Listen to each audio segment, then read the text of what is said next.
दोस्तों कल की वीडियो में हमने जाना था कि किस तरीके से सेंटेंस और क्लॉजेज होते हैं। क्लॉजेज के बारे में हमने जाना, क्लॉजेज के अलग अलग पार्ट्स को डिटेल में समझा हमने, सेंटेंस के बारे में जाना। आज हम पढ़ने वाले हैं सेंटेंस को डिटेल में सेंटेंस के टाइप्स क्या क्या होते हैं। जो हमने क्लॉजेज कल पढ़े थे उन्हीं क्लॉजेज के आधार पर उन्हीं क्लॉजेज के बेस के ऊपर हम सेंटेंस के अलग अलग पार्ट को डिवाइड करेंगे और उन्हीं के बेस पे इनको किस तरीके से डिवाइड किया गया है हम वो जानेंगे। आपके सामने कुछ एग्जांपल्स हैं। I play football, he came and he wrote a letter, she is the girl who stole my purse, I met a boy who informed me that my book had been stolen by a thief. आपके सामने 4 sentence हैं। उन 4 सेंटेंसों के माध्यम से आपको जानना है कि कौन सा सेंटेंस किस टाइप का सेंटेंस है। बेसिकली सेंटेंस को 4 भागों में डिवाइड किया गया है। इंग्लिश ग्रामर के अकॉर्डिंग सेंटेंस को 4 भागों में डिवाइड किया गया है। कौन कौन से टाइप है देखिए। पहला है आई प्ले फुटबॉल। इसके अंदर आपको एक चीज नजर आ रही होगी, एक तो है सब्जेक्ट और इसी सब्जेक्ट की एक वर्ब है प्ले। और ये प्ले एक ऐसी वर्ब होती है जिसको हमने कल पढ़ा था कि एक फाइनाइट वर्ब है। कल हमने एक फाइनाइट वर्ब के बारे में जाना था कि फाइनाइट वर्ब क्या होती है। फाइनाइट वर्ब में वापस एक बार रिवाइज करता हूँ। फाइनाइट वर्ब वह वर्ब होती है जो कि सब्जेक्ट के पर्सन और नंबर के अकॉर्डिंग चेंज हो जाती है। अब यहाँ पे प्ले जो होती है वो एक ऐसी वर्ब है जो उसके नंबर, जो अगर सब्जेक्ट यहाँ पे ही होता तो यहाँ प्लेज हो जाता, अगर यहाँ दे होता तो वापस प्ले हो जाता। तो इस तरीके से जैसे ही सब्जेक्ट अगर चेंज होता है तो यहाँ पे प्ले चेंज हो जाता है। ये जो वर्ब है वो चेंज हो जाती है और चेंज हो जाने की वजह से ये वर्ब कहलाती है फाइनाइट वर्ब्स। आपके सामने जो ये सेंटेंस लिखा हुआ है, इस सेंटेंस को ग्रामर में नाम देते हैं सिंपल सेंटेंस। इस सिंपल सेंटेंस को आप इस तरीके से समझ सकते हैं कि सिंपल सेंटेंस वे सेंटेंस होते हैं जिनके अंदर एटलीस्ट वन प्रिंसिपल क्लॉज हो। हमने कल प्रिंसिपल क्लॉज के बारे में जाना था कि प्रिंसिपल क्लॉज कौन से होते हैं, जिसमें एक सब्जेक्ट होता है और एक वर्ब होती है, एक फाइनाइट वर्ब होती है और जिसका अपना इंडिपेंडेंट सेंस होता है जो मेन क्लॉज कहलाता है। हाँ, ये जो एक सेंटेंस है इसका अपने आप में पूरा जो सेंस है वो निकल रहा है, पूरी मीनिंग दे रहा है। अगला देखिए sentence, he came and he wrote a letter. वह आया था और उसने एक लेटर लिखा था। ही केम अपने आप में एक सेंटेंस है दोस्तों। और यहां देखिए आपको एक नजर आ रहा होगा एंड, जो कि कंजक्शन होता है। कंजक्शन कौन सा होता है? ये कंजक्शन कहलाता है जो कि 2 सेंटेंस को जोड़ता है। और इस कंजक्शन को हमने कल नाम दिया था, इसकी कौन सा कंजक्शन कहलाता है? इस कंजक्शन में कोऑर्डिनेटिंग कंजक्शन जिसको अपन बोलते हैं। तो ही रॉट अ लेटर जो 2 सेंटेंस को क्या करता है? कोऑर्डिनेट कर रहा है, जोड़ रहा है। तो यहाँ पे ही रॉट अ लेटर अपने आप में पूरा सेंस दे रहा है और ही केम ये भी अपने आप में पूरा सेंस है। तो यहाँ पे आपको नजर आ रहा होगा कि 2 एटलीस्ट क्या है? प्रिंसिपल क्लॉज है। 2 सेंटेंस मिलकर के जब बनते हैं तो ये 2 सेंटेंस कहलाते हैं कंपाउंड सेंटेंस। कौन से सेंटेंस कहलाते हैं? Compound sentence. कंपाउंड सेंटेंस इनको बोलते हैं इंग्लिश ग्रामर के अंदर।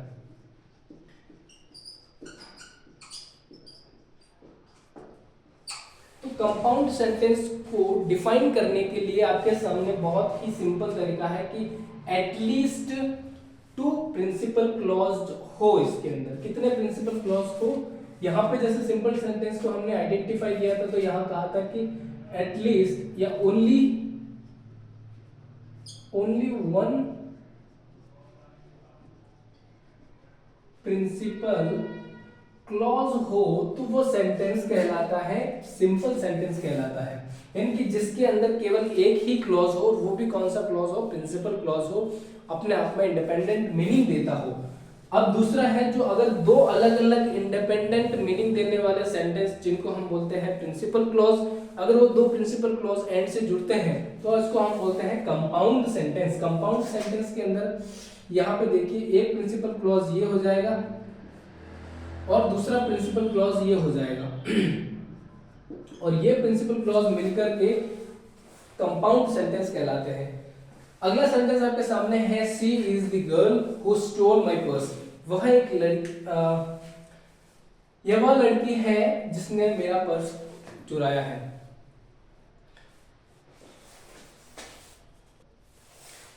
She is the girl who stole my purse.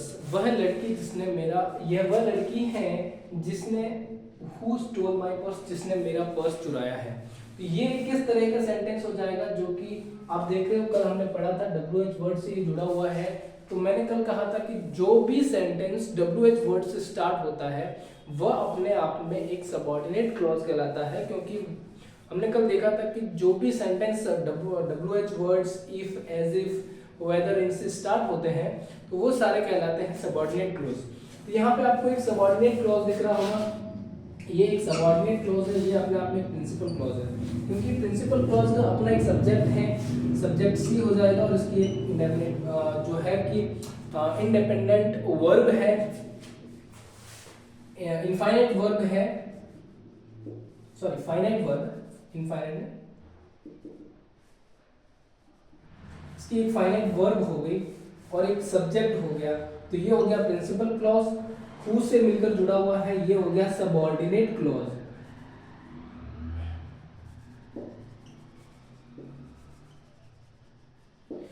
तो दोस्तों जो भी प्रिंसिपल क्लॉज, अब इस जो सब्जेक्ट ये जो सेंटेंस बना है, इस सेंटेंस को हम बोलते हैं complex sentence. Complex sentence. So this is the complex sentence. She is the girl who stole my purse। ये एक प्रकार का कॉम्प्लेक्स सेंटेंस हो गया। और कॉम्प्लेक्स सेंटेंस के लिए हमने जो शर्त इस सेंटेंस के लिए देखी है वो है कि इसमें एटलीस्ट वन प्रिंसिपल क्लॉज होना चाहिए और एटलीस्ट वन इसमें क्या होना चाहिए, सबऑर्डिनेट क्लॉज होना चाहिए, तब जाकर के वो एक क्या बनता है, कॉम्प्लेक्स सेंटेंस बनता है। नेक्स्ट हमारे सामने है I met a boy who informed me that my book had been stolen by a thief. मैं एक लड़के से मिला था जिसने मुझे बताया, जिसने मुझे सूचित किया, जिसने मुझे बताया कि मेरी जो किताब है वो एक चोर ने चोरी कर ली थी। ये सेंटेंस देखने में थोड़ा सा अजीब लग रहा है, बहुत सारे सेंटेंस में मिक्स्ड हैं। देखिए यहाँ पे आपको देखने को मिल रहा होगा आई मेट ए बॉय, यहाँ पे आई मेट ए बॉय अपने आप में पूरा सेंस दे रहा है। तो ये हो गया एक प्रिंसिपल, ये हो गया एक प्रिंसिपल क्लॉज। यहाँ देख रहा है हु इन्फॉर्म्ड मी, जिसने मुझे इन्फॉर्म किया, ये भी जिसने मुझे इन्फॉर्म किया, ये भी अपने आप में क्या हो गया, एक प्रिंसिपल क्लॉज। लेकिन यहाँ दिख रहा है that my book had been stolen. और ये मतलब अपने आप में पूरा सेंस नहीं है, तो इसकी वजह से इसको क्या बोलते हैं, सब ऑर्डिनेट क्लॉज। Subordinate clause. तो यहां से एक चीज देखने को मिल रही है जिसमें एटलीस्ट टू और मोर प्रिंसिपल क्लॉज हो और एटलीस्ट टू और मोर सबऑर्डिनेट क्लॉज आपस में जुड़ करके एक सेंटेंस का निर्माण करते हैं, तो वो सेंटेंस हमारे लिए एक मिक्स्ड सेंटेंस कहलाता है। मिक्स्ड सेंटेंस का मतलब जो सेंटेंस बाकी दूसरों की किसी भी स्ट्रक्चर से नहीं मिलता हो, बिल्कुल अलग सभी प्रकार के सेंटेंस इसमें इंक्लूड हो, तो ये कहलाते हैं मिक्स्ड सेंटेंस। Mixed sentence. तो दोस्तों हमने एक चीज को जाना कि सेंटेंस के जो बेसिकली 4 प्रकार होते हैं, उन 4 प्रकार को हमने डिटेल से समझा और इसको डिटेल से समझते हैं। तब तक के लिए आप इसको स्क्रीनशॉट ले लीजिए। देखिए सेंटेंस के सारे टाइप्स को जानने के बाद में हम आपके सामने एक बार वापस से लेके आते हैं कि कौन से simple sentence, compound, complex, mixed sentence होते हैं। इन सेंटेंसों के बारे में हमने डिटेल से जाना तो है कि कौन से किस प्रकार के होते हैं, कौन से क्लॉजेस से मिलकर के कौन से सेंटेंस बनते हैं, ये हमने जान लिया। अब हम जानते हैं कि सर कौन सा सेंटेंस कब यूज करना है, ये हमें पता कैसे चलेगा। ठीक है, when to use which sentence, कब कौन सा सेंटेंस यूज करना है। यहाँ आपके सामने है सिंपल, कंपाउंड, कॉम्प्लेक्स, मिक्स्ड। तो सिंपल सेंटेंस का मतलब ही ये सिंपल है कि बहुत सिंपल अगर कोई चीज बतानी है, एक्सप्रेस करनी है, जैसे कि फॉर एग्जांपल के तौर पर आपके एक फ्रेंड आपके कक्ष में प्रवेश करते हैं और आपको बोलते हैं hey man how are you. आपका सीधा सीधा एकदम बिना किसी लाप लेप से, बिना किसी लाग लपेट या कुछ भी बिना एक्स्ट्रा अननेसेसरी वर्ड यूज किए आप सीधा कहते हैं hey good, hey man I am good, I am fine.